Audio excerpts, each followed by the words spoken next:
Hello everyone, welcome करती हूँ आप सभी लोगों का आज के वीडियो में। और आज का वीडियो होने वाला है रिलेटेड हमारे टॉपिक्स कंप्लीशन से, मीन्स कि हम अपना सिलेबस कैसे कंप्लीट कर रहे हैं। ये मैंने अपने अकॉर्डिंग डिवाइड किया था। बचे हुए जो मेरा सिलेबस बचा हुआ था, लेफ्ट रह गया था, उसको मुझे इन फेब्रवरी के 28 डेज में कंप्लीट करना था। तो उसको मैंने ऐसे डिवाइड करके रख रखा है और एवरी डे बस मैं यहाँ से उठाती हूँ कौन सा टॉपिक मुझे करना है। इसमें चाहे जितने भी लेक्चर्स हो उसको मैं कर जाती हूँ। तो ये आप सभी लोगों के लिए भी मीन्स इम्पोर्टेंट हेल्पफुल हो सकता है कि आप भी इस तरह अपने सिलेबस को डिवाइड करके और प्रिपरेशन कर सकते हैं। बाकी तो बहुत सारे लोग ऐसे भी हैं जिन्होंने अपना सिलेबस पूरा फुली कवर कर रखा है। 2021 में भी वो अपीयर हुए थे पर उनका नहीं हुआ था, तो वो लोग अभी रिवीजन में चल रहे हैं। बट अगर आप रिवीजन कर रहे हैं या आपने सिलेबस मीन्स कर रहे हैं, दोनों में आपको पूरा ही सिलेबस फिर से कवर ही करना पड़ेगा, फिर से पूरा पढ़ना पड़ेगा। तो मैंने इसीलिए ये कई सारे कमेंट्स आए हुए थे कि आप कैसे मतलब क्या कर रही हैं, कैसे कंप्लीशन कर रही हैं सिलेबस का। तो इसलिए मैंने ये वीडियो आज का बनाया है, ये शेयर करने के लिए कि आप लोग भी इससे एक आइडिया ले। तो अगर मैं बताऊं, जैसे कि हम प्रिपरेशन कर रहे हैं टीजीटी एसएसटी की, तो इसमें 4 सब्जेक्ट होते हैं। 4 में से 2 कोई सब्जेक्ट हमें लेना पड़ता है और इन 2 सब्जेक्ट्स को ही मीन्स जैसे एक आपका हिस्ट्री और एक ज्योग्राफी रहेगा, उसके साथ या तो हिस्ट्री या तो ज्योग्राफी रहेगा, उसके साथ आप इन दोनों में से मान लीजिए हिस्ट्री चूज़ कर लिया तो उसके साथ 2 और सब्जेक्ट जो बचे, इकोनॉमिक्स या पॉलिटी, कोई एक ले सकते हैं। अगर आपने ज्योग्राफी चूज़ कर लिया तो उसके साथ फिर इकोनॉमिक्स या मतलब हिस्ट्री, इकोनॉमिक्स या पॉलिटी, तीनों में से कोई एक ले सकते हैं।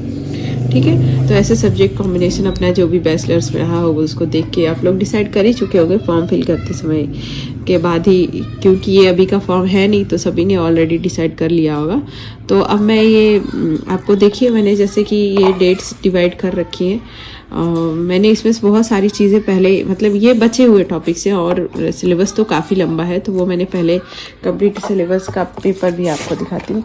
जैसे कि ये मेरा सिलेबस था, तो इसमें से बहुत सारी चीज़ें मैंने पहले ही कवर कर ली हैं और जो बची हुई चीज़ें हैं उनको मैंने डिवाइड किया था और ऐसे एक जगह पे पेपर पे प्लान बना लिया था। फिर उसके बाद ताकि रोज़ रोज़ मीन्स प्रेशर दिमाग पे न डालना पड़े, बर्डन न रहे। बस इसमें से जैसे मेरा आज है डे 15, तो मैं यहाँ से दिखूँगी मुझे ये पढ़ना है महासागरों का उच्चवच, महासागरीय तापमान एवं लवणता। अब मैं इसको फिर पढ़ जाऊंगी। ऐसे ही मैंने पॉलिटी का भी डिवाइड कर रखा है। मैंने पहले यहीं पे पार्ट बनाया था पॉलिटी का लिखने के लिए, बट इसमें टॉपिक्स ज़्यादा थे तो फिर मुझे उसको नेक्स्ट पेज, दूसरे पेज पे बनाना पड़ा। तो इसी तरह से दोनों सब्जेक्ट का लेके मैं टॉपिक्स, फिर उसके बाद जितने भी लेक्चर्स होते हैं 8, 9, 10, तो फिर उसको करना पड़ता है और उसका फिर रिविज़न करना रहता है।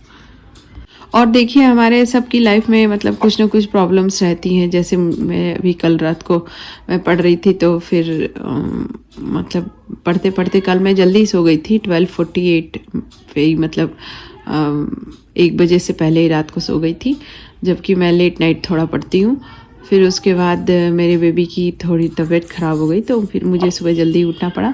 बट मैं ये टॉपिक अभी बच्चा सोया हुआ है तो मैं ये टॉपिक्स कंप्लीट करूँगी और फिर उसके बाद नाइट में उसका रिवीजन करूँगी। तो आप सभी लोग को भी मैं यही बोलना चाहती हूँ कि ऐसा नहीं है कि मेरे साथ सारी मतलब सब कुछ एकदम स्मूथ चल रहा है, मेरा बहुत सारा मुझे टाइम मिल रहा है, बहुत सारा टाइम दिया जा रहा है पढ़ने के लिए। नहीं, मुझे सारे हाउस होल्ड वर्क भी करने रहते, बच्चों को भी देखना रहता है। फिर उसके बाद इसके लिए भी कभी कभी तो ऐसा होने लगता है जैसे आज हो रहा है कि बहुत ज़्यादा टायर्डनेस है या सो लूँ, ऐसा फील हो रहा है। बट एक टेंशन लगी हुई है कि मुझे ये अपना आज का जो भी टॉपिक्स है उसको निकालना है, उसको कंप्लीट करना है। ठीक है, तो देखिए अब हमारे पास इतना समय नहीं है कि हम 1 दिन या 2 दिन वेस्ट कर दें। बहुत मजबूरी है अगर, तभी आप ऐसा वेस्ट कर सकते हैं। मतलब वेस्ट नहीं कहेंगे उसको, मतलब मजबूरी है या परिस्थितियों की डिमांड है तो आपको वो चीज़ करनी ही पड़ेगी, अपनी सेक्रीफाइस करना पड़ेगा। बट आप ऐसा मत करिए कि एक भी दिन आपका वेस्ट हो पाए। और ऐसा भी हमें नहीं सोचना है कि हमें मतलब सब लोग मिल के आएंगे बोलेंगे हाँ लो ये इतना घंटा तुम्हारा पढ़ाई का टाइम है तुम बैठ के पढ़ो। बिल्कुल भी ऐसा नहीं होने वाला है।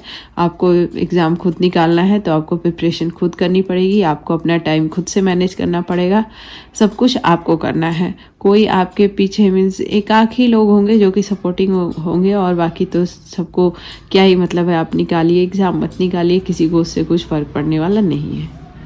तो इसीलिए मैं आप सभी को ये बोलना चाहूँगी कि पहले एक ऐसा ब्लूप्रिंट बना ले, मतलब अपना एक बना ले कि मुझे किस दिन में क्या पढ़ना है, उसको टॉपिक्स को डिवाइड कर लें। फिर उसके बाद देखिए आपको बिल्कुल भी बर्डन नहीं लगेगा, रेगुलर बेसिस पे आपकी चीज़ें कवर होती जाएंगी। लेकिन हाँ, उसके लिए आपको टाइम देना पड़ेगा, तभी ये चीज़ें कवर होंगी और तभी जाके आपका एग्ज़ाम क्वालिफाई होगा। तो चलिए आज के लिए इतना ही, फिर मिलते हैं कल। तब तक के लिए बाय बाय, टेक केयर।